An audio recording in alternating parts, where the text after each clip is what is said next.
नष्टप्रायेषु अभद्रेषु नष्टप्रायेषु अभद्रेषु नित्यं भागवत सेवया नित्यं भागवत सेवया भगवति उत्तमा श्लोके भगवती उत्तमा श्लोके भक्तिर्भवति नैष्टिकी भक्तिर्भवति नैष्टिकी। हरे कृष्ण.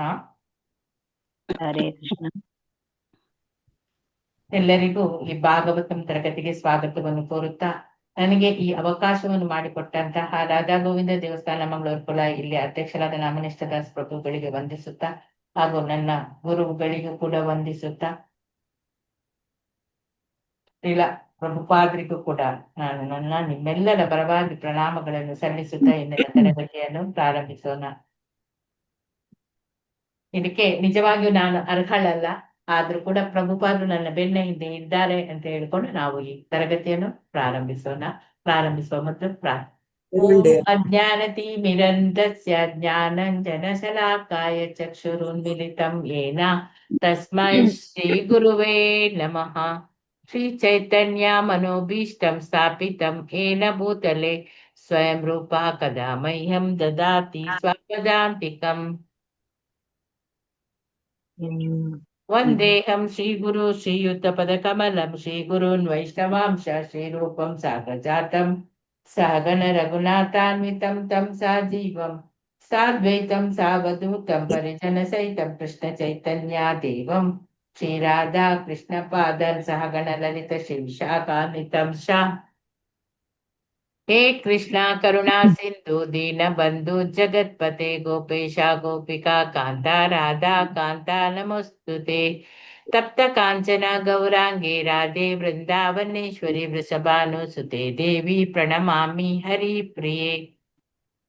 वाञ्छा कल्पतरुभ्यश्च कृपा सिन्धुभ्य एव च पतितानां पावनेभ्यो वैष्णवेभ्यो नमो नमः. नमो विष्णुपादाय कृष्णपृष्ठाय भूतले श्रीमते जयपताका स्वामी इति नामिने. नमस्ते नमाचार्य पदाय निताई कृपा प्रदायिनी गौरकथा दामदया नगर ग्राम तारिणी. जय श्री कृष्ण चैतन्य प्रभु नित्यानंद श्री अद्वैत गदाधर श्रीवासादि गौर भक्त वृंदा. हरे कृष्णा कृष्णा कृष्णा हरे हरे, हरे राम राम राम हरे हरे. हरे कृष्णा कृष्णा कृष्णा हरे हरे, हरे राम राम राम हरे हरे.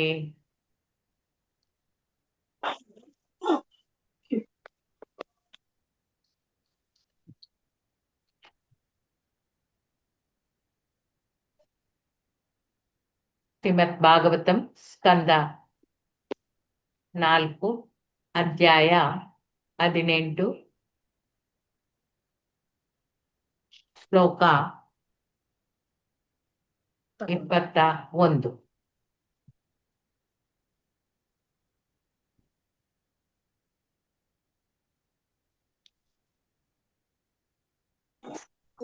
ಯಕ್ಷರಕ್ಷಾಂಸಿ ಭೂತಾನಿ ಪಿಶಾಚಾಪೀಶಿತಾಸನ. यक्षरक्षांसि भूतानि पिशाचाः भूते सावसदुदुः कपाले क्षताजसवम्.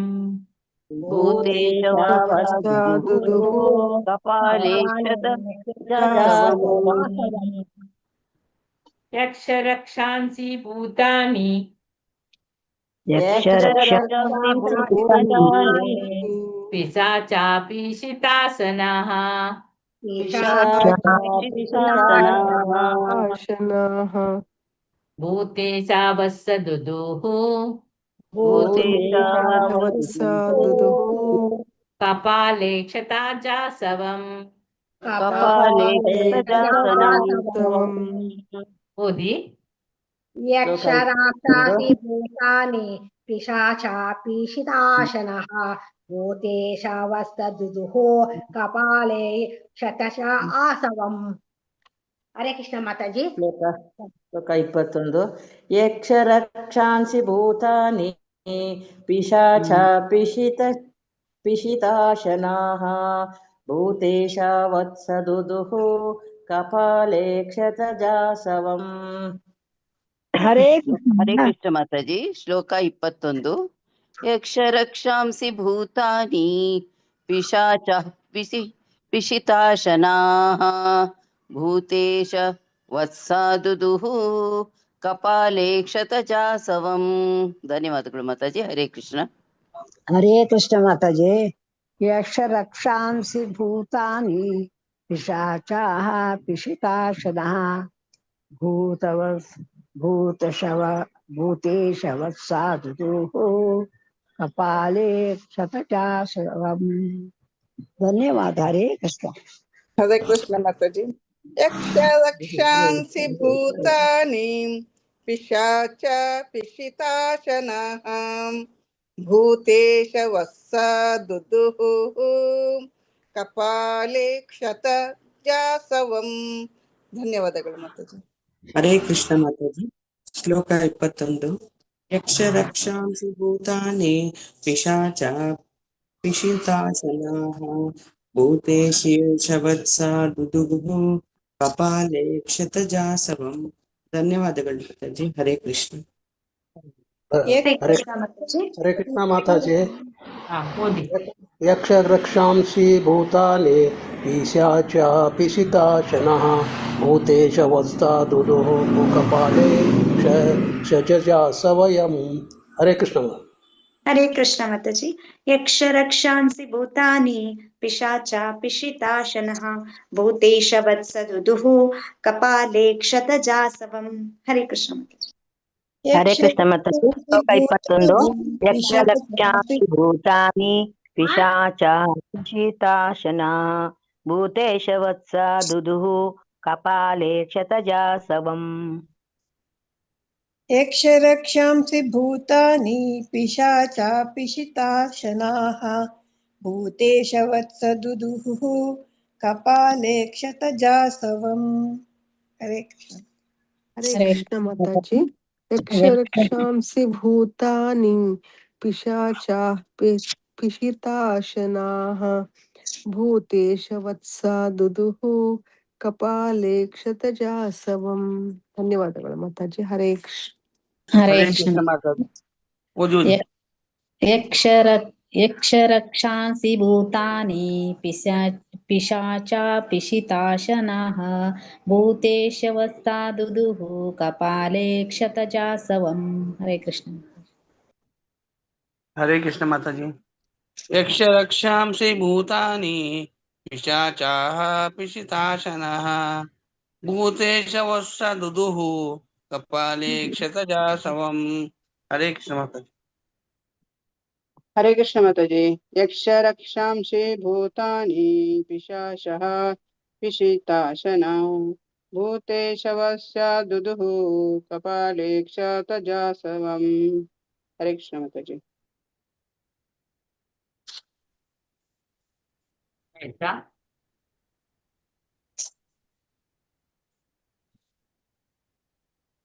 ಕರೆಕ್ಟ್. ಯಕ್ಷರು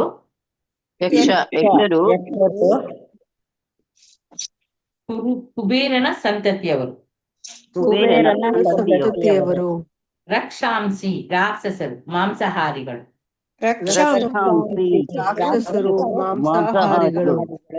ಭೂತಾನಿ ಭೂತಗಳು. ಪಿಶಾಚಾಹ ಪಿಶಾಚಗಳು.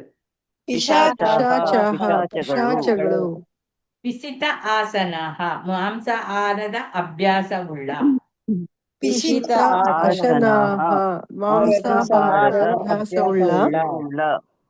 ಭೂತೇಶ ಶಿವನ ಅವತಾರವಾದ ರುದ್ರನನ್ನು.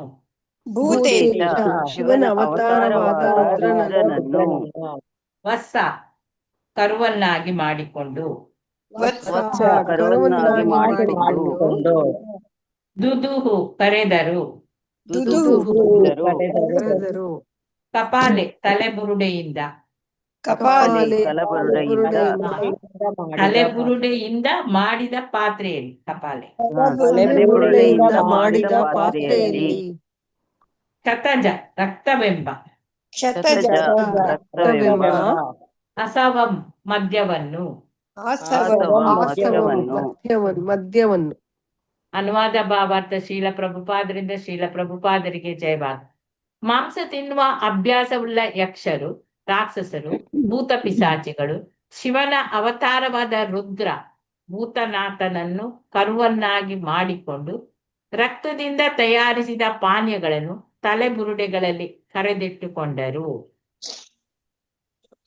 ಮಾಂಸ ತಿನ್ನುವ ಅಭ್ಯಾಸವುಳ್ಳ ಯಕ್ಷರು, ಮಾಂಸ ತಿನ್ನುವ ಅಭ್ಯಾಸವುಳ್ಳ ಯಕ್ಷರು, ರಾಕ್ಷಸರು, ರಾಕ್ಷಸರು, ಭೂತ ಪಿಶಾಚಿಗಳು, ಪಿಶಾಚಿಗಳು, ಶಿವನ ಅವತಾರವಾದ ರುದ್ರ ಅವತಾರವಾದ ರುದ್ರ ಭೂತನಾಥನನ್ನು ಕರುವನ್ನಾಗಿ ಮಾಡಿಕೊಂಡು ಭೂತನಾಥನನ್ನು ಕರುವನ್ನಾಗಿ ಮಾಡಿಕೊಂಡು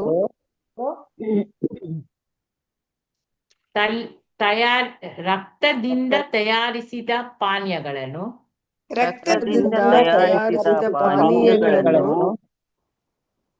ತಲೆಬುರುಡೆಗಳಲ್ಲಿ ಕರೆದಿಟ್ಟುಕೊಂಡರು.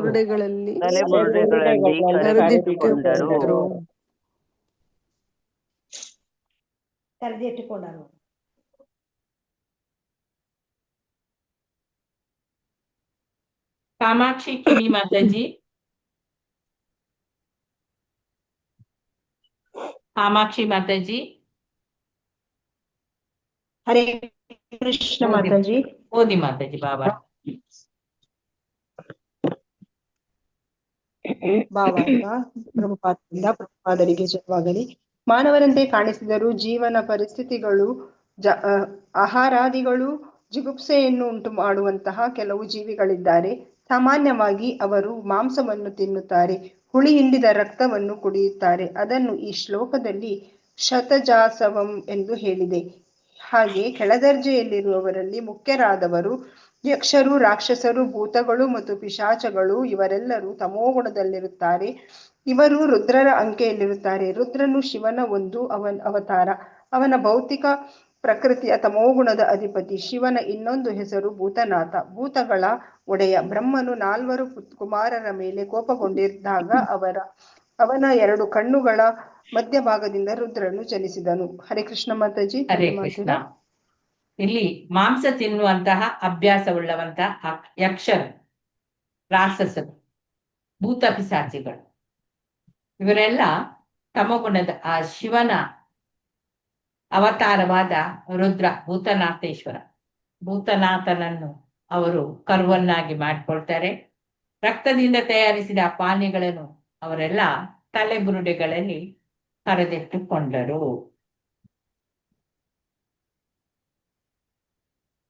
ಇಲ್ಲಿ ಮಾನವರಂತೆ ಎಲ್ಲರೂ ಕೂಡ ಕಾಣಿಸಿಕೊಳ್ತಾರೆ.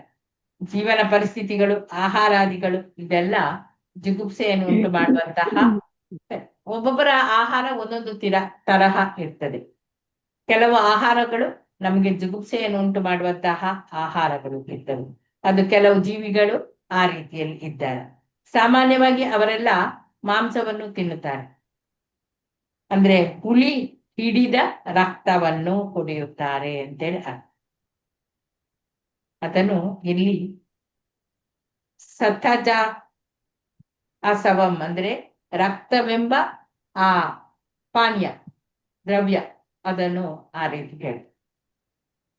ಅಂದ್ರೆ ಹೆಚ್ಚಾಗಿ ಕೆಳ ದರ್ಜೆಯಲ್ಲಿ ಇರುವಂತವರು, ಅದರಲ್ಲಿ ಕೂಡ ಮುಖ್ಯವಾಗಿ ಯಕ್ಷರು, ರಾಕ್ಷಸರು, ಮತ್ತೆ ಭೂತಾದಿಗಳು, ಪಿಶಾಚಿಗಳು, ಇವುಗಳೆಲ್ಲ ಎಲ್ಲರೂ ಕೂಡ ತಮಗುಣದಲ್ಲಿ ಇರುವವರು. ಅಂದ್ರೆ ಅವರೆಲ್ಲ ಶಿವನ ಭೂತನಾಥನ ಅವನ ಅಂಕೆಯಲ್ಲಿ, ರುದ್ರನ ಅಂಕೆಯಲ್ಲಿ ಇರುವವರು, ಅವನ ಲೆಕ್ಕದಲ್ಲಿ ಇರುವವರೆಲ್ಲ ಯಕ್ಷರು, ರಾಕ್ಷಸರು, ಈ ಭೂತಗಳು ಮತ್ತೆ ಪಿಶಾಚಿಗಳು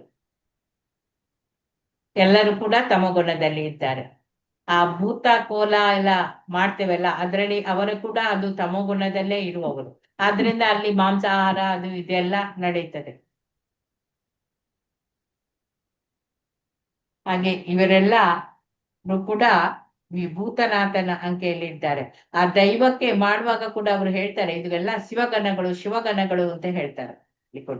ಇದರಲ್ಲಿ ಅದೇ ಭೂತನಾಥನ ಅಂಶಗಳೇ ಅವರು ಅಂತ ಹೇಳಿ. ರುದ್ರನು ಕೂಡ, ರುದ್ರ ಯಾರಿದ್ದಾನೆ ಅವನು ಕೂಡ ಒಂದು ಶಿವನ ಅವತಾರ. ಅವನು ಈ ಭೌತಿಕ ಪ್ರಕೃತಿಯ ತಮಗುಣದ ಅಧಿಪತಿ ಶಿವ ಆಗಿರ್ತಾನೆ. ಅವನ ಇನ್ನೊಂದು ಹೆಸರೇ ಭೂತನಾಥ, ಅಂದ್ರೆ ಈ ಭೂತಗಳ ಒಡೆಯ ಅಂತೇಳಿ. ಬ್ರಹ್ಮನು ಆ 4 ಕುಮಾರರ ಮೇಲೆ ಕೋಪಗೊಂಡಿದ್ದಾಗ ಅವನ 2 ಕಣ್ಣುಗಳ, ಬ್ರಹ್ಮನ 2 ಕಣ್ಣುಗಳ ಮಧ್ಯಭಾಗದಿಂದ ಹೊರಬಂದವನೇ ಶಿವ. ರುದ್ರ ಜನಿಸ್ತಾನೆ ಮಧ್ಯಭಾಗದಲ್ಲಿ. 2 ಕಣ್ಣುಗಳ ಮಧ್ಯಭಾಗದಿಂದ ರುದ್ರ ಜನಿಸಿದನು. ಇಲ್ಲಿ ಮಾನವರಂತೆ ಎಲ್ಲರೂ ಕಾಣ್ತಾರೆ, ಆದ್ರೆ ಆಹಾರ ಕ್ರಮಗಳು ಎಲ್ಲ ಬೇರೆ ಬೇರೆ ಇರ್ತದೆ. ಎಲ್ಲರಿಗೂ ಕೂಡ ಜಿಗುಪ್ಸೆ ತರುವಂತಹ ಆಹಾರ ಅಂತ ಹೇಳಿದ್ರೆ ಇದೆ. ಅಂತ ಆಹಾರಗಳನ್ನು ತಿನ್ನುವ ಜೀವಿಗಳು ಕೂಡ ಇದ್ದಾರೆ. ಅಂದ್ರೆ ಸಾಮಾನ್ಯವಾಗಿ ಪ್ರಾಣಿಗಳನ್ನು ನಾವು ನೋಡ್ತೇವೆ, ಅವುಗಳೆಲ್ಲ ಮಾಂಸಾಹಾರ. ಹುಲಿ ಹಿಡಿದ ರಕ್ತವನ್ನು ಕೂಡ ಅದು ಕುಡಿತದೆ. ಅದನ್ನೇ ಇಲ್ಲಿ ಸತಜ ವಸಂ ಅಂದ್ರೆ ಆ ರಕ್ತದಿಂದ ಕೂಡಿದಂತಹ ಆಹಾರವನ್ನು ತಿನ್ನುವಂಥದ್ದು, ಅದ ಮದ್ಯ ಅಥವಾ ಪಾನೀಯ ಅಂತ ಹೇಳ್ಬೋದು. ಅಲ್ಲಿ ಮದ್ಯ ಕೂಡ ಬಂತದ್ರಲ್ಲಿ, ಹುಲಿ ಹಿಡಿದ ಆಹಾರ ರಕ್ತ ಬರ್ತದೆ. ಇದೆಲ್ಲ ಹೆಚ್ಚಾಗಿ ತಮೋಗುಣದಲ್ಲಿ ಇರುವಂತವರು, ಯಕ್ಷರು, ರಾಕ್ಷಸರು, ಭೂತ ಪಿಶಾಚಿಗಳು, ಇವರೆಲ್ಲ ಆಚರಣೆಗೆ ತರುವಂಥದ್ದು. ಎಲ್ಲರೂ ಕೂಡ ಇವರು ಭೂತನಾಥೇಶ್ವರ ಅವನ ಅಡಿಯಲ್ಲೇ ಇರ್ತಾರೆ, ರುದ್ರನ ಅಂಕೆಯಲ್ಲಿ ಇರ್ತಾರೆ. ಅಂದ್ರೆ ಶಿವನ ಇನ್ನೊಂದು ಹೆಸರೇ ಅದೇ, ಅವತಾರ, ರುದ್ರನ ಅವತಾರ. ರುದ್ರ ಹೇಗೆ ಬಂದ ಅಂದ್ರೆ ಅಲ್ಲಿ ಬ್ರಹ್ಮ 4 ಕುಮಾರರಿಗೆ ಅವರ ಮೇಲೆ ಕೋಪಗೊಂಡಾಗ ಅವನ ಈ 2 ಕಣ್ಣುಗಳ ಮಧ್ಯಭಾಗದಿಂದ ರುದ್ರ ಬರ್ತಾನೆ, ಹುಟ್ಟುತ್ತಾನೆ. ಹರೇ ಕೃಷ್ಣ. ಶ್ಲೋಕ 22 ನೋಡೋಣ, ಮತ್ತೆ ನೋಡೋಣ, ಚರ್ಚೆ ಮತ್ತೆ ಮಾಡು. ತಥಾಹಯೋ ದಂದಶೂಕಾಃ ತಥಾಹಯೋ ದಂದಶೂಕಾಃ ಸರ್ಪನಾಗಶ್ಚ ತಕ್ಷಕಂ ಸರ್ಪನಾಗಶ್ಚ ತಕ್ಷಕಂ ವಿದಾಯ ವತ್ಸಂ ದುದೂಹು ವಿದಾಯ ವತ್ಸಂ ದುದುಹು ಬಿಲಪತ್ರೆ ವಿಷಂಪಯ ಪಾತ್ರೆ ವಿಷಂಪಯಃ ತಥಾಹಯೋ ದಂದಶೂಕಾಃ ತಥಾಹಯೋ ದಂದಶೂಕಾಃ ಸರ್ಪನಾಗಶ್ಚ ತಕ್ಷಕಂ ಸರ್ಪನಾಗಶ್ಚ ತಕ್ಷಕಂ ವಿದಾಯ ವತ್ಸಂ ದುದೂಹು ವಿದಾಯ ವತ್ಸಂ ದುದುಹು ಬಿಲಪಾತ್ರೆ ವಿಷಂಪಯಃ ಬಿಲಪಾತ್ರೆ ವಿಷಂಪಯಃ. ಓದಿ. ತಥಾಹಯೋ ದಂದುಶೂಕಃ ಸರ್ಪನಾಗಶತಕ್ಷಕಂ ವಿದಾಯ ವಸ್ತಂ ದುದುಹು ಬಿಲಾಪಾತ್ರೆ ವಿಷಂಪಯಃ. ಹರೇ ಕೃಷ್ಣ ಮಾತಾಜಿ. ಹರೇ ಕೃಷ್ಣ ಮಾತಾಜಿ. ಶ್ಲೋಕ 22. ತಥಾಹಯೋ ದಂದಶೂಕಾಃ ಸರ್ಪನಾಗಶ್ಚ ತಕ್ಷಕಂ ವಿದಾಯ ವತ್ಸಂ ದುದುಹು ಬಿಲಪಾತ್ರೆ ವಿಷಂಪಯಃ. ಧನ್ಯವಾದಗಳು ಮಾತಾಜಿ. ಹರೇ ಕೃಷ್ಣ. ಹರೇ ಕೃಷ್ಣ ಮಾತಾಜಿ. ತಥಾಹಯೇ ದಂದುಶೂಕಾ ಸರ್ಪನಾಗಶ್ಚ ತಕ್ಷಕಂ ವಿದಾಯ ವತ್ಸಂ ದುದುಹಿ ಬಿಲಪಾತ್ರೆ ವಿಷಂಪಯಃ. ಹರೇ ಕೃಷ್ಣ ಮಾತಾಜಿ. ತಥಾಹಯೋ ದಂದಶೂಕಾಃ ಸರ್ಪನಾಗಶ್ಚ ತಕ್ಷಕಂ ವಿದಾಯ ವತ್ಸಂ ದುದುಹು ಬಿಲಪಾತ್ರೆ ವಿಷಂಪಯಃ. ಹರೇ ಕೃಷ್ಣ. ಹರೇ ಕೃಷ್ಣ ಮಾತಾಜಿ. ತಥಾಹಯೋ ಶುಕಃ ಸರ್ಪಾನಾಗಶ್ಚ ತಕ್ಷಕಂ ವಿದಾಯ ವತ್ಸಂ ದುದುಃ ಬಿಲಪಾತ್ರೆ ವಿಷಪಯಃ. ಹರೇ ಕೃಷ್ಣ. हरे कृष्ण माता जी। तथा अयोदन्तशोकः सर्पानागाशतक्षकं विधाय वत्सदुर्भिलत पात्रे विषसैपयः। हरे कृष्ण। हरे कृष्ण माता जी। तथा हयो दन्दशूकाः सर्पानागाक्ष तक्षकं विधाय वत्सं दुदुर्भिलपात्रे विशम्पयः. ಧನ್ಯವಾದಗಳು ಮಾತಾಜಿ. ಹರೇ ಕೃಷ್ಣ. ತಥಾ ದಂದಶೂಕಾಃ ಸರ್ಪಾನಾಗಶ್ಚ ತಕ್ಷಕಂ ವಿಧಾಯ ವತ್ಸಂ ದುದುಃ ಬಿಲಪಾತ್ರೆ ವಿಶಂಪಯಃ. ಹರೇ ಕೃಷ್ಣ ಮಾತಾಜಿ. ತಥಾ ಹಯೋ ದಂದಶೂಕಾಃ ಸರ್ಪನಾಗಶ್ಚ ತಕ್ಷಕಂ ವಿದಾಯ ವತ್ಸಂ ದುದುಃ ವಿಲಪಾತ್ರೆ ವಿಶಂಪಯಃ. ಹರೇ ಕೃಷ್ಣ ಮಾತಾಜಿ. हरे कृष्ण माताजी। तथा हयो दन्दशूकाः सर्पानागाश्च तक्षकं विधाय वत्सं दुदुहुः बिलपात्रे विशंपयः. ಧನ್ಯವಾದಗಳು ಮಾತಾಜಿ.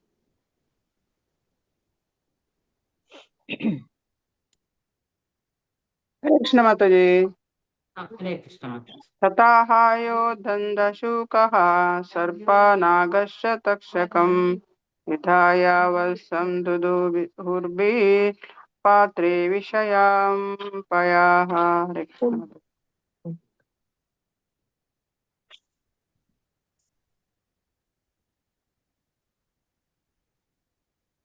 ತಥಾ ಹಾಗೆಯೇ, ತಥಾ ಹಾಗೆಯೇ ಅಹಾಯ ಹೆಡೆಯಿಲ್ಲದ ಹಾವುಗಳು, ಅಹಯ ಎಡೆಯಿಲ್ಲದ ಹಾವುಗಳು ದಂದಶೂಕ ದಂದಶೂಕಾः ಚೇಳುಗಳು, ಚೇಳುಗಳು ಸರ್ಪಾಹ ನಾಗರಗಳು, ಸರ್ಪಾಹ ನಾಗರಗಳು ನಾಗಾಹ ಹೆಬ್ಬಾವುಗಳು, ನಾಗಾಹ ಹೆಬ್ಬಾವುಗಳು ಚ ಮತ್ತು ಚ ಮತ್ತು ತಕ್ಷಕಂ ಹಾವುಗಳ ನಾಯಕನಾದ ತಕ್ಷಕನನ್ನು, ತಕ್ಷಕಂ ಹಾವುಗಳ ಹಾವುಗಳ ನಾಯಕನಾದ ನಾಯಕನಾದ ತಕ್ಷಕನನ್ನು ತಕ್ಷಕನನ್ನು ವಿದಾಯ ಮಾಡಿಕೊಂಡು ವಿದಾಯ ಮಾಡಿಕೊಂಡು ವತ್ಸಂ ಕರುವನ್ನಾಗಿ ವತ್ಸಂ ಕರುವನ್ನಾಗಿ ದುದುಹು ಕರೆದುಕೊಂಡರು, ದುದುಹು ಕರೆದುಕೊಂಡರು. ಬಿಲಪಾತ್ರೆ ಹಾವಿನ ಬಿಲರೂಪದ ಪಾತ್ರೆಯಲ್ಲಿ, ಬಿಲಪಾತ್ರೆ ಹಾವಿನ ಬಿಲರೂಪದ ಪಾತ್ರೆಯಲ್ಲಿ ವಿಷವನ್ನು ವಿಷವನ್ನು ಪಾಯ ಹಾಲಿನಂತೆ ಹಾಲಿನಂತೆ. ಅನುವಾದ. ಆಮೇಲೆ ಸರ್ಪಗಳು, ಹೆಡೆಯಿಂದ ಹಾವುಗಳು, ಹೆಡೆ ಇರದ ಹಾವುಗಳು, ಹೆಬ್ಬಾವುಗಳು, ಚೇಳುಗಳೇ ಮೊದಲಾದ ವಿಷಜಂತುಗಳು ವಿಷವನ್ನು ತಮ್ಮ ಪಾಲಿನ ಹಾಲನ್ನಾಗಿ ಕರೆದುಕೊಂಡವು. ಹುತ್ತದ ಬಿಲವನ್ನು ಅವು ಪಾತ್ರೆಯನ್ನಾಗಿಸಿಕೊಂಡವು. ತಕ್ಷಕನು ಕರುವಾದನು. ಆಮೇಲೆ ಸರ್ಪಗಳು, ಹೆಡೆಯಿರದ ಹಾವುಗಳು, ಹೆಬ್ಬಾವುಗಳು,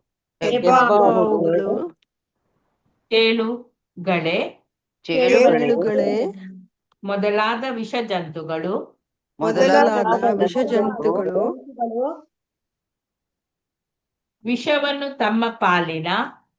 ವಿಷವನ್ನು ತಮ್ಮ ಪಾಲಿನ ಹಾಲನ್ನಾಗಿ ಕರೆದುಕೊಂಡವು. ಹುತ್ತದ ಬಿಲವನ್ನು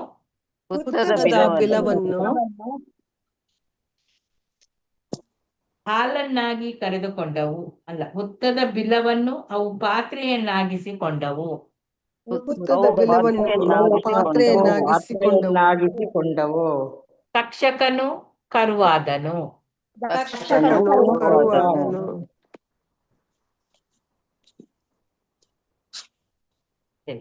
ರತ್ನ ಮಾತಾಜಿ ಓದಿ. ಓದ್ಲಾ ಮಾತಾಜಿ? ನೀವಲ್ಲ ಮಾತಾಜಿ, ಇನ್ನೊಬ್ರು ಬರೀ ರತ್ನ ಅಂತ ಹೇಳಿದ್ದಾರೆ ನೋಡಿ. ಆಯ್ತು ಮಾತಾಜಿ. ನೀವು ಓದಿದಾರೆ ನೀವೇ ಓದಿ, ಅವರು ಓದದಿದ್ರೆ. ಅವ್ರು ಓದ್ತಿಲ್ಲ ಓದ್ತೀನಿ ಅವ್ರು ಮ್ಯೂಟ್ ಮಾಡ್ಲಿಲ್ಲ ನೋಡಿ, ನೀವೇ ಓದಿ ಮಾತಾಜಿ. ಓದಿ ಓದಿ. ಭಾವಾರ್ಥ. ಶ್ರೀಲ ಪ್ರಭುಪಾದರಿಂದ ಶ್ರೀಲ ಪ್ರಭುಪಾದರಿಗೆ ಜಯವಾಗಲಿ. ಈ ಭೌತಿಕ ಜಗತ್ತಿನಲ್ಲಿ ಅನೇಕ ಬಗೆಯ ಜೀವಗಳಿವೆ. ಈ ಶ್ಲೋಕದಲ್ಲಿ ವಿವರಿಸಿರುವ ವಿವಿಧ ರೀತಿಯ ಸರೀಸೃಪಗಳು, ಚೇಳುಗಳು, ಯುವಕ್ಕೂ ದೇವೋತ್ತಮ ಪರಮಪುರುಷನು ಪೋಷಣೆಯ ವ್ಯವಸ್ಥೆಯನ್ನು ಮಾಡಿದ್ದಾನೆ. ಇಲ್ಲಿ ಗಮನಾರ್ಹವಾದ ಅಂಶವೆಂದರೆ ಪ್ರತಿಯೊಂದು ಜೀವಿಯು ಭೂಮಿಯಿಂದಲೇ ತನ್ನ ಆಹಾರವನ್ನು ಪಡೆದುಕೊಳ್ಳುತ್ತದೆ ಎನ್ನುವುದು. ಪ್ರಾಕೃತಿಕ ಗುಣಗಳ ಒಡನಾಟದಲ್ಲಿ ವ್ಯಕ್ತಿಯು ನಿರ್ದಿಷ್ಟ ಗುಣಗಳನ್ನು ವಿಕಾಸಗೊಳಿಸಿಕೊಳ್ಳುತ್ತಾನೆ. ಪಯಃ ಪಾವನಂ ಭುಜಂಗನಾಂ. ಹಾವಿನ ಹಾಲನ್ನು ಎರೆದು ಪೋಷಿಸಿದರೆ ಅದರಿಂದ ಹಾವು ವಿಷವನ್ನು ಹೆಚ್ಚಿಸಿಕೊಳ್ಳುತ್ತದೆ ಅಷ್ಟೇ. ಅದಕ್ಕೆ ಬದಲು ಒಬ್ಬ ತಪಸ್ವಿಗೆ ಸ್ವಾದ್ವಿಗೂ ಹಾಲನ್ನು ನೀಡಿದರೆ ಅದರಿಂದ ಅವನ ಬುದ್ಧಿಶಕ್ತಿ ಉತ್ಪುಷ್ಟಗೊಂಡು ಮಿಗಿಲಿನ ಸ್ನಾಯುಗಳು ಬಲಗೊಂಡು ಅವನ ಆಧ್ಯಾತ್ಮಿಕ ಚಿಂತನೆಯಲ್ಲಿ ಇನ್ನೂ ಹೆಚ್ಚು ನಿರತನಾಗಲು ಅವಕಾಶವಾಗುತ್ತದೆ. ಭಗವಂತನು ಪ್ರತಿಯೊಬ್ಬರಿಗೂ ಆಹಾರವನ್ನು ಒದಗಿಸುತ್ತಾನೆ. ಆದರೆ ಜೀವಿಯು ಭೌತ ಗುಣಗಳ ಗುಣವಾಗಿ ತನ್ನ ನಿರ್ದಿಷ್ಟ ಲಕ್ಷಣವನ್ನು ರೂಪಿಸಿಕೊಳ್ಳುತ್ತಾನೆ. ಹರೇ ಕೃಷ್ಣ ಮಾತಾಜಿ. ಹರೇ. ಧನ್ಯವಾದ. ನಿಮ್ಮಲ್ಲಿ ಪುಸ್ತಕ ಇತ್ತಾ? ನೀವ್ ಯಾಕೆ ಮೇಲೆ ಮಾಡ್ಲಿಕ್ಕೆ ಹೇಳಿಲ್ಲ ಅಂತೇಳಿ ನಾನು ನೋಡ್ತಾ ಇದ್ದೆ. ಪುಸ್ತಕ ಉಂಟು ಮಾತಾಜಿ. ಓಕೆ ನೋಡಿ, ಈ ಅನುವಾದ ಭಾವಾರ್ಥ ಶ್ರೀಲ ಪ್ರಭುಪಾದರಿಂದ ಶ್ರೀಲ ಪ್ರಭುಪಾದರಿಗೆ ಜಯವಾದ. ಈ ಭೌತ ಜಗತ್ತಿನಲ್ಲಿ ಹಲವಾರು ರೀತಿಯ ಜೀವಿಗಳು ಇವೆ. ಇಲ್ಲಿ ಶ್ಲೋಕದಲ್ಲಿ ವಿವರಿಸಿದ ಹಾಗೆ ವಿವಿಧ ರೀತಿಯ ಸರ್ಪಗಳಲ್ಲಿ ಕೂಡ ನಾವು ತುಂಬಾ ರೀತಿಯದ್ದು ನೋಡ್ತೇವೆ. ಹಾಗೆ ಸರಿಸರ್ಪಗಳು, ಚೇಳುಗಳು, ಹಾಗೆ ದೇವೋತ್ತಮ ಪರಮ ಪುರುಷನು ಎಲ್ಲರಿಗೂ ಕೂಡ ಪೋಷಣೆಯನ್ನು ಅವನು ಮಾಡ್ತಾ ಇದ್ದಾನೆ. ಅದರ ವ್ಯವಸ್ಥೆ ಎಲ್ಲ ಮಾಡಿದ್ದಾನೆ ಭಗವಂತ. ಇಲ್ಲಿ ಒಂದು ಗಮನಾರ್ಹ ಅಂಶ ಅಂತ ಹೇಳಿದ್ರೆ, ಪ್ರತಿಯೊಂದು ಜೀವಿ ಕೂಡ ಭೂಮಿಯಿಂದಲೇ ತನ್ನ ಆಹಾರವನ್ನು ಪಡೆದುಕೊಳ್ತದೆ. ಇದು ಪ್ರಾಕೃತಿಕ ಗುಣಗಳ ಒಡನಾಟದಿಂದ ವ್ಯಕ್ತಿಯ ನಿರ್ದಿಷ್ಟ ಗುಣವನ್ನು ಅದು ವಿಕಾಸನಗೊಳಿಸ್ತದೆ. ಪಯತಾನಂ ಭುಜಾಂಗಾನಂ.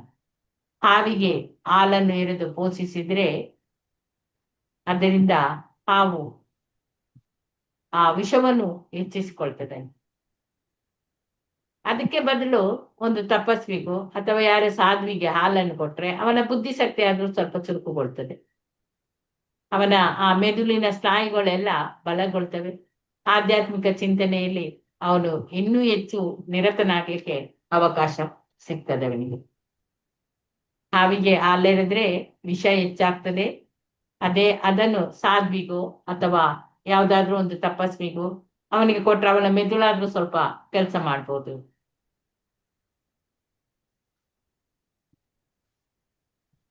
ಕೆಲಸ ಮಾಡಿ ಆಧ್ಯಾತ್ಮಿಕ ಚಿಂತನೆಯಲ್ಲಿ ತೊಡಗ್ತದೆ.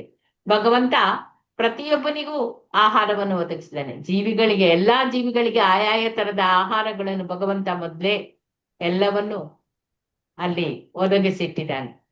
ಆದ್ರೆ ಜೀವಿ ಭೌತ ಗುಣಗಳ ಸಂಪರ್ಕಕ್ಕೆ ಅನುಗುಣವಾಗಿ ತನ್ನ ನಿರ್ದಿಷ್ಟ ಲಕ್ಷಣವನ್ನು ಅವನೇ ರೂಪಿಸಿಕೊಳ್ಳುತ್ತಾನೆ. ನಮ್ಮಂತವರು ಜೀವಿಗಳೆಲ್ಲ ನಾವೆಲ್ಲ ಈ ಭೌತ ಗುಣಗಳ ಸಂಪರ್ಕಕ್ಕೆ ಬಂದಿದ್ದೇವೆ. ಸಂಪರ್ಕಕ್ಕೆ ಬಂದು ನಮ್ಮ ಆಹಾರವನ್ನು ನಾವೇ ಇಲ್ಲಿ ಸಿಲೆಕ್ಟ್ ಮಾಡಿಕೊಂಡಿದ್ದೇವೆ. ನಾವು ಹಾಗೆ ಆಗ್ಲಿ ಅಥವಾ ಇರುವೆ ಆಗ್ಲಿ ಯಾವುದೇ ಆಗ್ಲಿ ಅದೆಲ್ಲ ತಮೋ ಗುಣಕ್ಕೆ ಅಥವಾ ರಜೋಗುಣಕ್ಕೆ ಎಲ್ಲ ಸೇರಿಕೊಂಡು ಈ ರೀತಿ ಆ ಸಂಪರ್ಕಕ್ಕೆ ಬಂದು ನಾವೆಲ್ಲ ಚೇಂಜಸ್ ಆಗಿದ್ದೇವೆ. ಇಲ್ಲಿ ಹೆಡೆ ಇರದ ಹಾವುಗಳು ನೋಡಿ, ಸರ್ಪಗಳಲ್ಲಿ ಕೂಡ ಹೆಡೆ ಇಲ್ಲದಂತಹ ಹಾವುಗಳು ಇರ್ತವೆ. ಏನ್ ಹೇಳ್ತೇವೆ ನಾವು ಅದಕ್ಕೆ? ಕೇರೆ ತಲೆ ಎತ್ತುತ್ತದ ಅಂತ ಹೇಳಿ ಆ ಕೇರೆ ಹಾವು ಅಂತ ಹೇಳ್ತೀವಿ. ಅದು ಕೂಡ ತಲೆ ಎತ್ತುತ್ತದೆ ಅಂತ. ಹಾಗೆ ಇಲ್ಲಿ ಎಡೆ ಇರದ ಹಾವುಗಳು ಇದ್ದೇವೆ, ಹೆಬ್ಬಾವುಗಳು ಇರ್ತವೆ, ಚೇಳುಗಳು, ಅನೇಕ ತರದ ವಿಷಜಂತುಗಳು ಇಲ್ಲಿ ತಮ್ಮ ಪಾಲಿನ ಆ ವಿಷವನ್ನು ಏನ್ ಮಾಡ್ತೇವೆ, ಹಾಲನ್ನಾಗಿ ಮಾಡ್ಕೊಳ್ತೇವೆ. ಆಮೇಲೆ ಆ ಹುತ್ತದ ಬಿಲ ಅದು ಪಾತ್ರೆಯನ್ನಾಗಿ ಮಾಡ್ತದೆ. ಅಲ್ಲಿ ತಕ್ಷಕ ಯಾರು? ಹಾವಿನ ರಾಜ. ಅವನು ಕರುವಾಗ್ತಾನೆ. ಈ ಭೌತ ಜಗತ್ತಿನಲ್ಲಿ ಕೂಡ ಅನೇಕ ಜಗತ್ತು, ಈ ಪ್ರಾಣಿಗಳು ಎಲ್ಲ ಅನೇಕ ರೀತಿಯ ಜೀವಿಗಳು ಇದ್ದಾವೆ.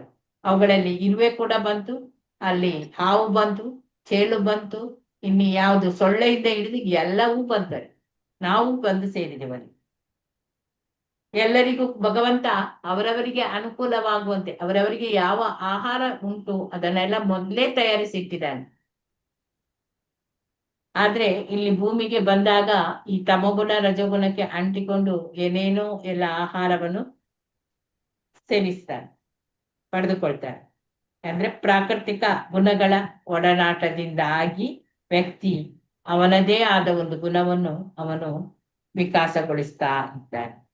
ಹಾವಿಗೆ ಹಾಲೆರೆದ್ರೆ ಏನಾಗ್ತದೆ? ವಿಷ ಜಾಸ್ತಿ ಆಗ್ತದೆ. ಇದು ನಿನ್ನೆ ಸಹ ಇತ್ತ ಅಂತೇಳಿ, ಮೊನ್ನೆ ಅಲ್ಲ, ಬೇರೆ ಯಾವುದು ಕ್ಲಾಸಲ್ಲಿ ಸರಿ ಉಪದೇಶ ಅದ್ರಲ್ಲಿ ಕೂಡ ಇದೆ. ಹಾವಿಗೆ ಹಾಲು ಅನ್ನು ಎರೆದ್ರೆ ವಿಷವನ್ನು ಜಾಸ್ತಿ ಮಾಡ್ತವೆ. ಅದನ್ನೇ ಬುದ್ಧಿವಂತರು ಅಥವಾ ಈ ಯಾರಿಗೆ ತಪಸ್ವಿ ಅಥವಾ ಸಾಧುಗಳಿಗೆ ಆ ಹಾಲನ್ನು ದಾನವಾಗಿ ಕೊಟ್ಟರು ಕೂಡ ಅವರಿಗಾದ್ರೂ ಆ ಜ್ಞಾನವನ್ನು ಅವರು ಬೆಳೆಸ್ಕೊಳ್ಬಹುದು. ಅಜ್ಞಾನದಿಂದ ಅವರ ಬುದ್ಧಿ ಚುರುಕಾಗ್ಬೋದು. ಹಾಗೆ ನಾವು ಕೂಡ ಎಲ್ಲರೂ ಹಾಲನ್ನು ಕುಡಿದ್ರೆ ನಮ್ಮದು ಕೂಡ ಸ್ವಲ್ಪ ನೆನಪು ಶಕ್ತಿ ಎಲ್ಲ ಜಾಸ್ತಿ ಆಗ್ಬೋದು ಅಂತ ಹೇಳಿ ಅನಿಸ್ತದೆ. ಹರೇ ಕೃಷ್ಣ. ಇನ್ನು ಇದರಲ್ಲಿ ಈ ಎರಡು ವಾರ್ತಾದಲ್ಲಿ ಅನುವಾದದಲ್ಲಿ ನಿಮ್ಗೆ ಏನಾದ್ರೂ ಹೇಳುದಿದ್ರೆ ಹೇಳ್ಬಹುದು. 21, 22ರಲ್ಲಿ. ಹರೇ ಕೃಷ್ಣ.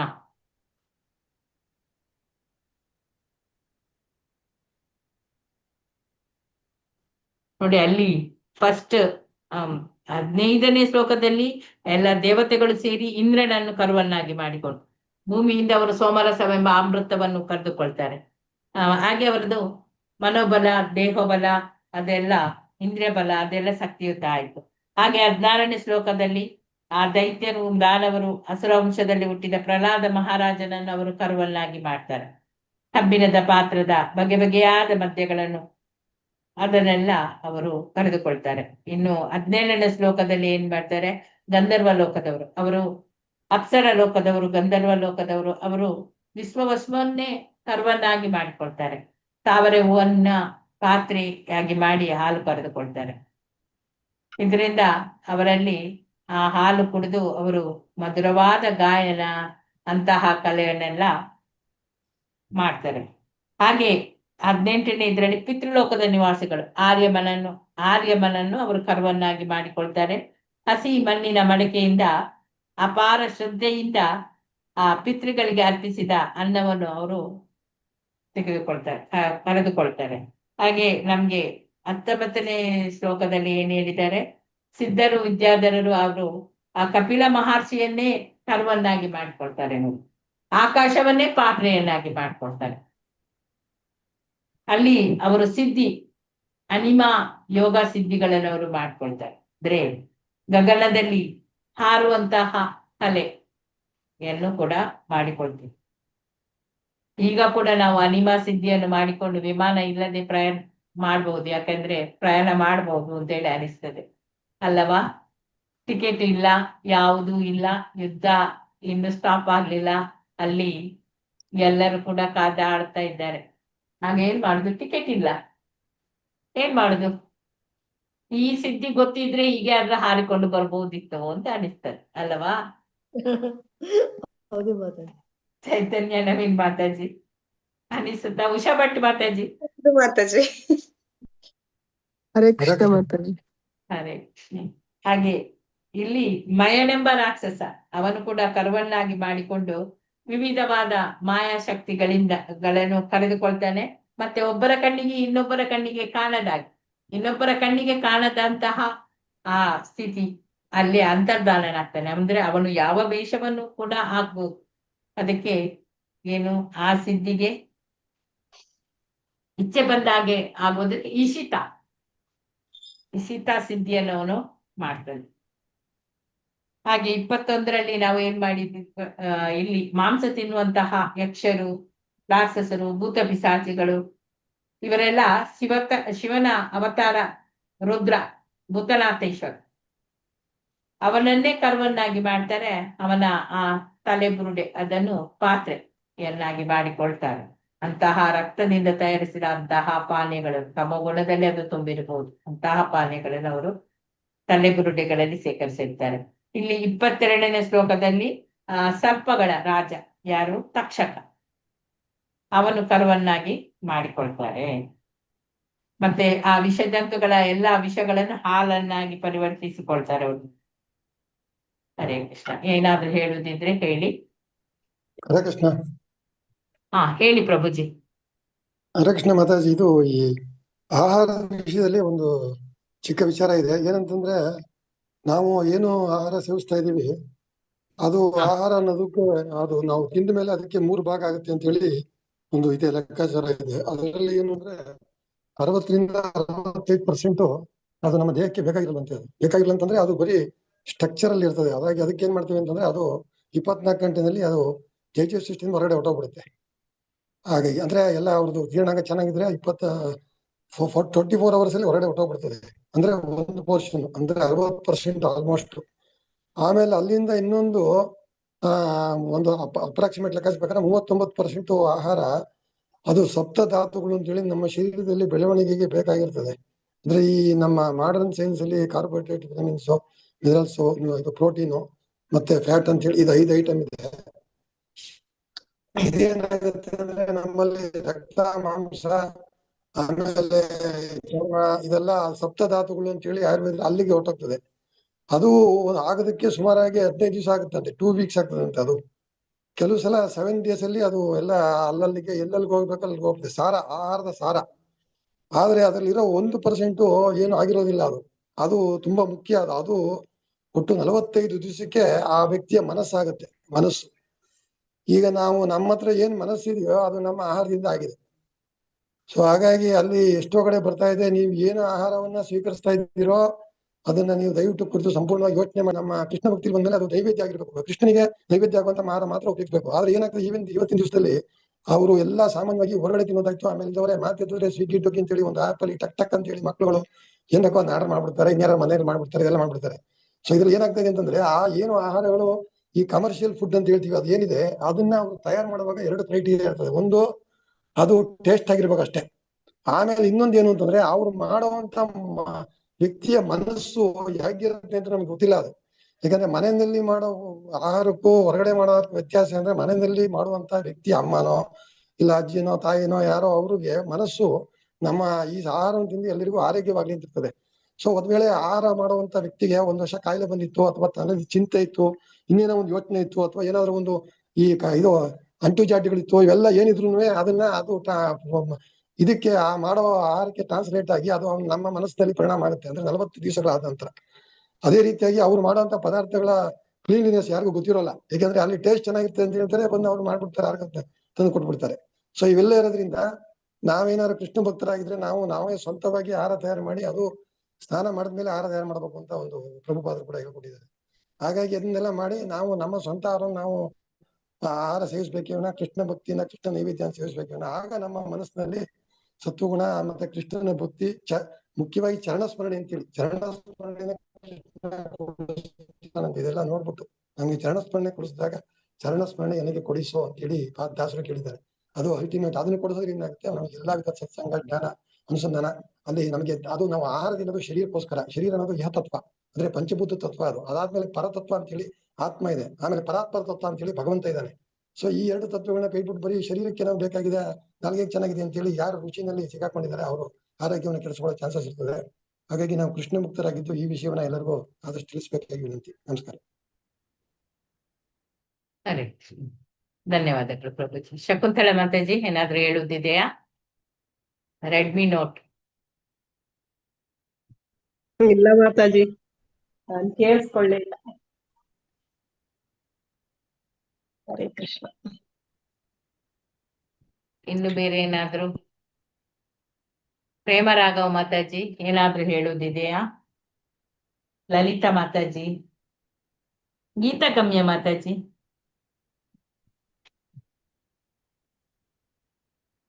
ಹರೇ ಕೃಷ್ಣ.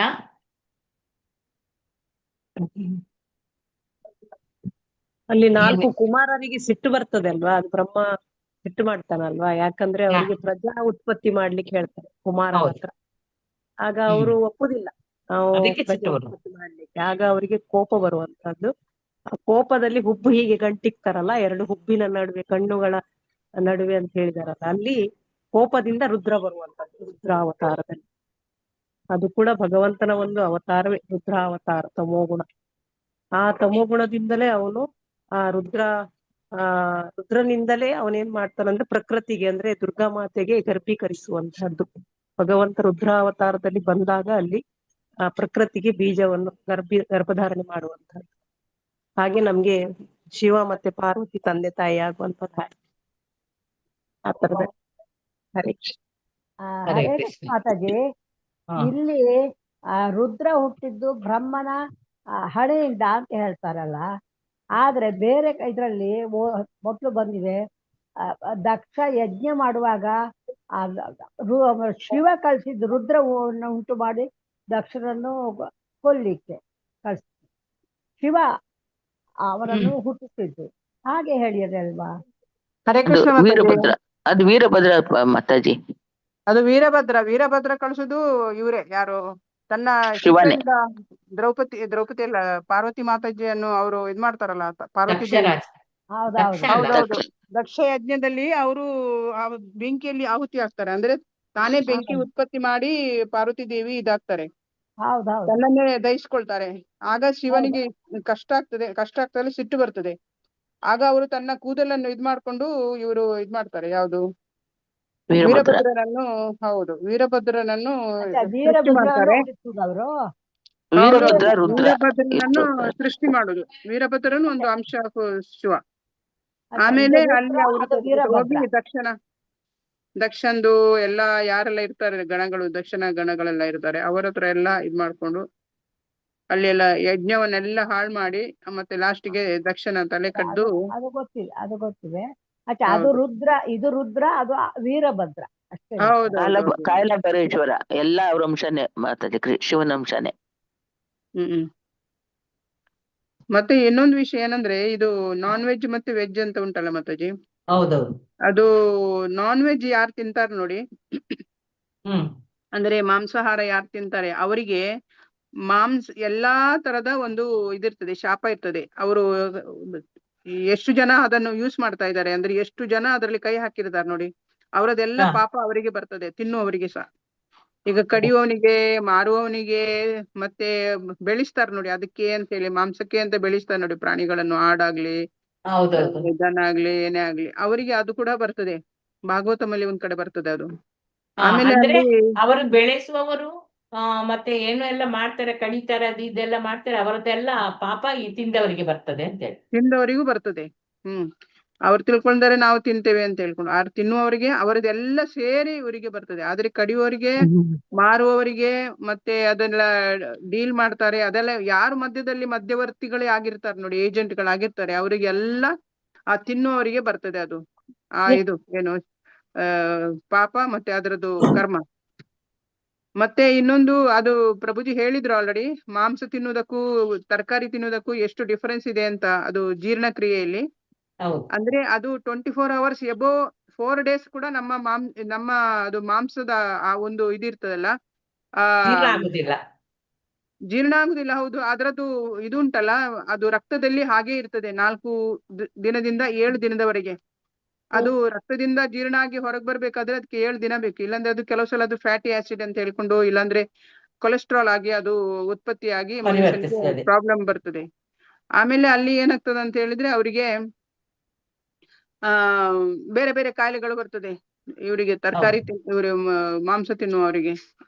ಅದಕ್ಕೋಸ್ಕರ ಅವರು ಮಾಂಸವನ್ನು ತಿನ್ಬಾರದು ಅಂತ ಹೇಳುದು ಅದೇ ಒಂದು ಇದ್ರಲ್ಲಿ. ಆದ್ರೆ ಅವರು ಯಾವುದೇ ಆಗ್ಲಿ ಮಾಂಸದಲ್ಲಿ ಅಷ್ಟೊಂದು ಜಿಡ್ಡು ಮತ್ತೆ ಫ್ಯಾಟ್, ಆಮೇಲೆ ಅದರಲ್ಲಿ ಬೇರೆ ತರದೆಲ್ಲ ಇದಿರ್ತದೆ, ಏನು ಅಂಶಗಳು ಜಾಸ್ತಿ ಆಗಿರ್ತವೆ. ಈ ತರಕಾರಿಯಲ್ಲಿರುವ ಅಂಶಗಳು ಆಗ್ಲಿ ಅದೆಲ್ಲ ಮಾಂಸದಲ್ಲಿ ಜಾಸ್ತಿ ಆಗುತ್ತೆ. ಅದೇ ಕೆಲವರು ಹೇಳ್ತಾರೆ ಪ್ರೋಟೀನ್ ಬೇಕು ಅಂತ ತಿಂತಾರೆ. ಪ್ರೋಟೀನ್ ಅಲ್ಲಿ ಜಾಸ್ತಿ ಇರುವುದು ಹೌದು ಮಾಂಸ, ಆದ್ರೆ ಬೇರೆ ನಮ್ಮ ಕಾಳುಗಳಲ್ಲಿ ಸಹ ಪ್ರೋಟೀನ್ಗಳಿದ್ದಾವೆ ಅಲ್ಲ. ಹೆಸರು ಕಾಳು ಈಗ ನೋಡಿ ನನ್ನ ಗಂಡನಿಗೆ ಎಲ್ಲ ಪ್ರೋಟೀನ್ ಕಾಳಲ್ಲಿ ಜಾಸ್ತಿ. ಎಲ್ಲ ಕಾಳುಗಳಲ್ಲಿ ಇದೆ ಮಾತಾಜಿ. ಹೌದು, ಈಗ ನೋಡಿ ನನ್ನ ಗಂಡನಿಗೆ ಪ್ರೋಟೀನ್ ಕೊಡ್ಬೇಡಿ ಅಂತ ಹೇಳಿದ್ದಾರೆ. ಕಾಳುಗಳನ್ನು ಬೇಯಿಸಿ ಕೊಡ್ಲಿಕ್ಕಿಲ್ಲ. ಮೊಳಕೆ ಮಾಡಿದ್ರೆ ಇನ್ನೂ ಜಾಸ್ತಿ ಪ್ರೋಟೀನ್ ಇರ್ತದೆ. ಇನ್ನು ಮಾಂಸದಷ್ಟೇ ಜಾಸ್ತಿ ಪ್ರೋಟೀನ್ ಪ್ರೋಟೀನ್. ಇರ್ತದೆ. ಮೊಳಕೆ ಮಾಡಿದ್ರೆ ಅದು ಜಾಸ್ತಿ ಪ್ರೋಟೀನ್ ಇರ್ತದೆ ಅದರಲ್ಲಿ, ಕಾಳುಗಳಲ್ಲಿ. ಹಾಗೆ ಅದಕ್ಕೆ ಕಾಳುಗಳನ್ನು ಸರಿ ತಿನ್ನುವವರಿಗೆ ಕೂಡ ತಿನ್ನದೆಂದಾಗೆ ಆಯ್ತು ಈಗ. ಇಲ್ಲಪ್ಪ, ಅದು ಏನ್ ಗೊತ್ತಾ ಮಾತಾಜಿ, ಕಾಳು ಅಂದ್ರೆ ಅದು ಜೀರ್ಣ ಆಗ್ತದೆ. ಹೌದು, ಅಲ್ಲ ಈ ಪ್ರೋಟೀನ್ ಜಾಸ್ತಿ ಆಗ್ತದಲ್ಲ, ಆಗ ನಾವು ಇಲ್ಲ, ಕಾಳುಗಳನ್ನು protein ಅವಾಯ್ಡ್ ಜಾಸ್ತಿ ಮಾಡ್ಬೇಕಂತೆ. ಆದ್ರೆ ಅವ್ರ ಹತ್ರ ಅದು ಇದು ಮಾಂಸದ ಪ್ರೋಟೀನ್ಗೂ ತರಕಾರಿಯ ಪ್ರೋಟೀನ್ಗೂ ಡಿಫ್ರೆನ್ಸ್ ಇದೆ ಮಾತಾಜಿ. ಹೌದು, ಇದು ಇಲ್ಲ ಈಗ ಸ್ಯಾಚುರೇಟೆಡ್ ಮತ್ತೆ ಮಾಂಸ ಎಲ್ಲ ಏನು ಇಲ್ಲ ಅಲ್ಲ ಮಾತಾಜಿ. ಹಾಗೆ ಇದು ಸ್ಯಾಚುರೇಟೆಡ್ ಕಾಳುಗಳಲ್ಲಿ ಕೂಡ ಜಾಸ್ತಿ ಬಂದಿದೆ. ಅಂದ್ರೆ ಮೊದ್ಲಿನದು ಶೇಖರಣೆ ಆಗಿರ್ಬೋದು, ನಂಗೆ ಡೌಟ್. ಸ್ಯಾಚುರೇಟೆಡ್ ಮತ್ತೆ ಅನ್ಸ್ಯಾಚುರೇಟೆಡ್ ಫ್ಯಾಟ್ ಅಂತ ಇರ್ತದೆ ಅಲ್ಲಿ. ಹೌದು, ಆಗ ಏನಾಗ್ತದಂದ್ರೆ ಅದು ತರಕಾರಿಯಲ್ಲಿ ಇರುವುದು, ಹಾಲಲ್ಲಿ ಆಗ್ಲಿ ಯಾವುದೇ ಆಗ್ಲಿ, ಅದು ಫ್ಯಾಟ್ ಬೇರೆನೆ, ಮತ್ತೆ ಮಾಂಸದಲ್ಲಿರುವ ಫ್ಯಾಟ್ ಬೇರೆನೆ ಆಗಿರ್ತದೆ. ಪ್ರೋಟೀನ್ ಕೂಡ ಎಲ್ಲಾ ಅಂಶಗಳು ಬೇರೆ ಬೇರೆನೆ. ಅದು ಅದೇ. ಎಷ್ಟೇ ಆಗ್ಲಿ ಅದರಲ್ಲಿರುವ ಅದು ಅಂಶಗಳು ಇದು ಬೇರೆ ಆಗಿರ್ತದೆ, ಅದು ಬೇರೆ ಆಗಿರ್ತದೆ. ಹಾಗಾಗಿ ಹರೇ ಕೃಷ್ಣ. ಏನಾಯ್ತು ಶಕುಂತಲ ಮಾತಾಜಿ? ಏನಿಲ್ಲ, ರಿಕ್ಷಾ ಬಂತು ನನಗೆ, ಸಾರಿ. ಹಾಗೆ ಅದಕ್ಕೆ ಪ್ರಭುಜಿ ಎಲ್ಲ ಹೇಳಿದ್ರು, ಅದು ಏನು ಹೇಗೆ ಎಂತದ್ದು ತಮೋ ಗುಣ ಅದರಲ್ಲಿ ಜಾಸ್ತಿ ಇರ್ತದೆ ಅದು ತಿಂದ್ರೆ. ಅದು ಆಕ್ಚುಲಿ ನಾವು ನೋಡಿಬೇಕಾದ್ರೆ ಬೇರೆ ಅವರನ್ನ ಯಾರಾದ್ರೂ ಬೇಕಾದ್ರೆ ನೋಡಿ, ಅವ್ರು ಮಾತಾಡುವ ಸ್ಟೈಲ್, ಅವರಿಗೆ ಬರುವ ಸಿಟ್ಟು, ಹೌದು, ಅದು ಅವರಿಗೆ ತುಂಬಾ ಬರುವ ಚೇಂಜಸ್ ಇದೆ. ಒಂದು ಏನು ತಾಳ್ಮೆ, ಅದು ಅಂದ್ರೆ ಅವರಿಗೆ ತಾಳ್ಮೆನೇ ಇರಲ್ಲ. ಮಾಂಸ ತಿನ್ನುವವರಿಗೆ ಜಾಸ್ತಿ ಅದು ಕುಡಿತಾನೆ ಇರ್ತದೆ ಅವ್ರ ತರ. ಅದ್ರಲ್ಲಿ ತಾಳ್ಮೆ ಎಂಬುದೇ ಇರುದಿಲ್ಲ ಅವರಿಗೆ. ಅಂದ್ರೆ ಅಷ್ಟು ಅದರಲ್ಲಿ ತಮೋಗುಣ ತುಂಬಿರ್ತದೆ ಆ ಮಾಂಸದಲ್ಲಿ, ಪ್ರಾಣಿಗಳ ಅದೌದು, ಮಾಂಸದಲ್ಲಿ. ಅದೌದು, ಯಾಕಂದ್ರೆ ಪ್ರಾಣಿಗಳೇ ತಮೋದು ಗುಣದಲ್ಲಿ ಇರುವಾಗ ಅವರ ಮಾಂಸ ತಿಂದ್ರೆ ಯಾವ ಗುಣ ಬಂದೇ ಬರ್ತದೆ? ಅದೇ ಗುಣ ಬರ್ತದೆ, ತಮ ಗುಣವೇ. ಅದಕ್ಕೆ ಹೇಳುದು. ಅದಕ್ಕೆ ನಾವು ಯಾರೊಟ್ಟಿಗೆ ಸಂಘ ಮಾಡ್ತೇವೆ ಅದರ ಪ್ರಕಾರವೇ ನಮ್ಗೆ ಅದು ತಿಂದ ಆಹಾರವೇ ನಮ್ಗೆ ಮೆಡಿಸಿನ್. ನಾವು ಯಾವ ಮೆಡಿಸಿನ್ ತಗೊಳ್ಳುದು ಅಂತ ಹೇಳಿದ್ರೆ, ನಾವು ಆಹಾರದಲ್ಲೇ ಮೆಡಿಸಿನ್ಸ್ ಇದೆ. ನಾವು ಯಾವ ರೀತಿ ಆಹಾರ ತಗೊಳ್ತೇವೆ ಅದರ ಪ್ರಕಾರವೇ ನಮ್ಗೆ ಕಾಯಿಲೆ ಬರುದು. ದಿನಕ್ಕೆ ದಿನಕ್ಕೆ ಯಾವ್ಯಾವ ರೀತಿ ಯಾವ್ಯಾವ ಹಣ್ಣು ತಿಂತೀರಾ, ಯಾವ್ಯಾವ ಫುಡ್ ತಿಂತೀರಾ, ಅದರ ಪ್ರಕಾರವೇ ನಮ್ಗೆ ಅದೊಂದು ಆರೋಗ್ಯ ಬರುದು. ಇಲ್ಲ ಅಂದ್ರೆ ಅದೇನಾಗ್ತದೆ, ಅನಾರೋಗ್ಯ ಆಗಿ ಹೋಗ್ತದೆ. ಹರೇ ಕೃಷ್ಣ ಮಾತಾಜಿ. ಅದೇ. ಓಕೆ, ಇನ್ನೇನಾದ್ರೂ ಇದೆಯಾ? ಯಾರಿಗಾದ್ರೂ ಏನಾದ್ರೂ ಕೇಳುದಿದೆಯಾ? ಇಲ್ಲದಿದ್ರೆ ನಾವು ನಿಲ್ಲಿಸಿ ಬಿಡೋಣ. ಹರೇ ಕೃಷ್ಣ. ವಾಂಛಾ ಕಲ್ಪತರುಗಶ್ಚ ಕೃಪಾ ಸಿಂಧುಭ್ಯ ಏವ ಚ ಪತಿತಾನಾಂ ಪಾವನೇಭ್ಯೋ ವೈಷ್ಣವೇಭ್ಯೋ ನಮೋ ನಮಃ. ಅನಂತ ಕೋಟಿ ಭಕ್ತ ವೃಂದ ಕಿ ಜಯ. ನಾಮಾಚಾರ್ಯ ಹರಿದಾಸ್ ಠಾಕೂರ್ ಕಿ ಜಯ. ಜಗದ್ಗುರು ಶ್ರೀಲ ಪ್ರಭುಪಾದ್ ಕಿ ಜಯ. ಹರೇ ಕೃಷ್ಣ. ಇಲ್ಲಿ ನೆರೆದಿರುವ ಎಲ್ಲಾ ಭಕ್ತರಿಗೂ ಭಗವಂತ ಪ್ರಭುಪಾದರು ಹಾಗೂ ಗುರು ಮಹಾರಾಜರ ಆಶೀರ್ವಾದ ಸಿಗ್ಲಿ. ಈ ದಿನ ಅವರಿಗೆಲ್ಲರಿಗೂ ಕೂಡ ಮಂಗಳಮಯವಾಗ್ಲಿ ಅಂತ ಹೇಳ್ತಾ ನಾವು ಇಂದಿನ ತರಗತಿಯನ್ನು ನಿಲ್ಲಿಸಿ. ಹರೇ ಕೃಷ್ಣ. ಹರೇ ಕೃಷ್ಣ ಮಾತಾಜಿ, ಧನ್ಯವಾದ. ಹರೇ ಕೃಷ್ಣ, ಧನ್ಯವಾದಗಳು. ಅನಿಮ ಸಿದ್ಧಿ ಮಾಡಬೇಡಿ.